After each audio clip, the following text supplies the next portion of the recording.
अस्सलाम वालेकुम जी, मैं हूँ महक और आज मैं आपके लिए लेकर आई हूँ लबे शीरी की रेसिपी। और ये स्पेशल है, आप लोगों ने ज़रूर ट्राई करना है। बहुत मज़े का बनता है। तो चलिए जी, स्टार्ट करते हैं हम इसको। ठीक है। तो इसके लिए जो है मैंने 2 लीटर दूध ले लिया था और 2 लीटर दूध को जो है मैंने बॉईल कर लिया था।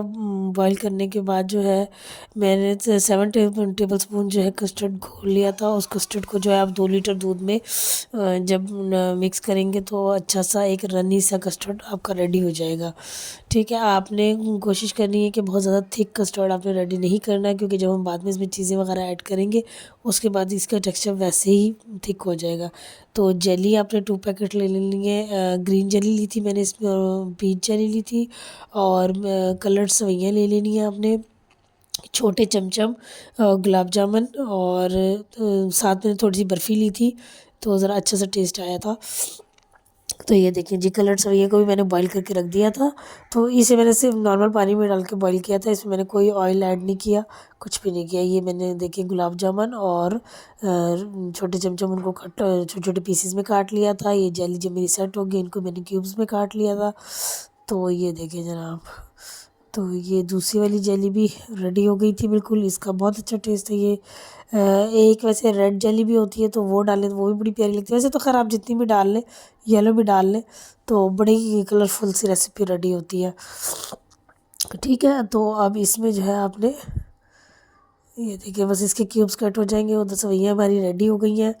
तो सबसे पहले जो है, अच्छा, जो इसका मिक्सिंग का प्रोसेस है ना, उसमें आपने ज़रा ध्यान करना है। अब मैंने जो है कस्टर्ड जो मेरा रेडी हो गया था उसको मैंने ठंडा होने के लिए रख दिया था।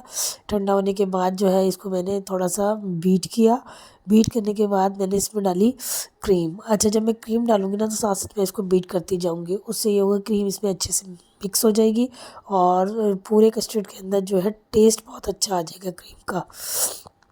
ठीक है। हाँ, मेरा गला भी बहुत ख़राब है ईद पे कोल्ड ड्रिंक वगैरह पी पी के, तो मौसम भी ज़रा ऐसे ही था।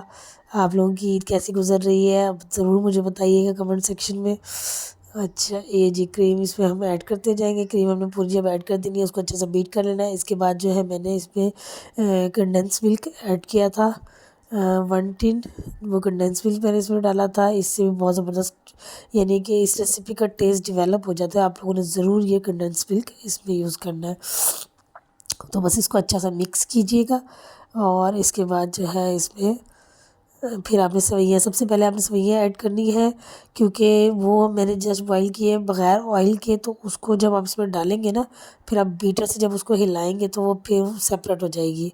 अगर वो थोड़ी बहुत थिक भी हो गई है या जुड़ भी गई है आपस में, तो अलग अलग हो जाएंगी। तो बस इसको अभी देखिएगा, ये मैंने डाली है ना, इसको जल्दी से जब मैं इसको बीट करूँगी तो ये देखिए बिल्कुल सेवइयाँ बिल्कुल अलग अलग हो जाएंगी और बिल्कुल भी, ये देखिए, ये देखिए बिल्कुल अलग अलग अलग अलग उसके अंदर जो है कस्टर्ड में सेवइयाँ मिक्स हो गई हैं।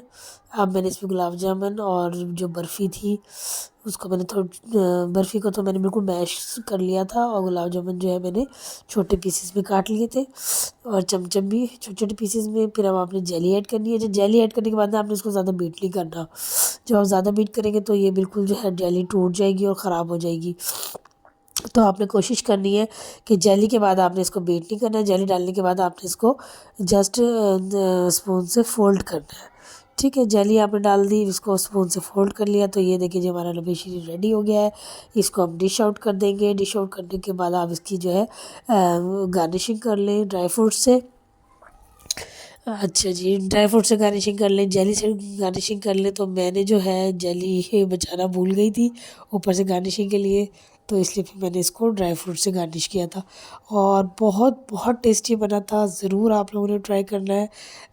मीठी ईद पर आपको पता है मीठा ना हो तो मज़ा ही नहीं आता, और मीठे के बगैर तो वैसे ही कोई भी आपकी दावत हो घर में, तो मीठा ना हो तो बिल्कुल भी यानी कि पता ही नहीं चलता कि घर में दावत हुई है।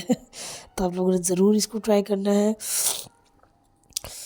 और ये देखिए जी, मैंने इसको अच्छा सा, साथ साथ मेरी बेटी भी लगी हुई थी, उसने भी ये देखिए, उसके बहुत शौक़ हो रहा था कि अच्छा सा जो है गार्निश कर दे इसको।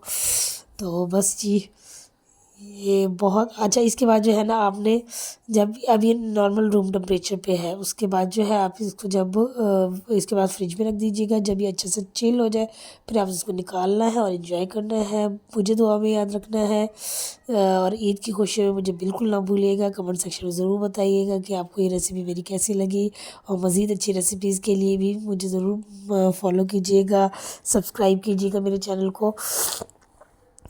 ठीक है, और ज़रूर आपने ये रेसिपी ट्राई करनी है। मेरी तरफ से आप सबको ईद मुबारक। और ये देखिए मैंने ईद पर जो है ये भी मतलब भिंडी हम लोगों ने बनाई थी और चिकन की कढ़ाई, तो ये भी हमारी ईद की दावत में शामिल थी। क्योंकि आपको पता है फास्ट फूड खा के ज़रा वैसे ही तबीयत ऐसी थी, तो हम लोगों ने कहा कि चलो भिंडी भी कोई ना कोई सब्ज़ी भी होनी चाहिए। तो इसलिए हमने फिर सब्ज़ी भी रखी अपनी दावत में, और हमने कढ़ाई भी रखी, और राइस वगैरह तो होते ही हैं, आपको मालूम है। तो बहुत ज़बरदस्त दावत हुई थी, बहुत मज़ा आया था, हम सब ने बहुत इन्जॉय किया। आप लोग भी इन्जॉय कीजिए, अपने प्यारों के साथ खुशियाँ बाँटिए। ईद मुबारक।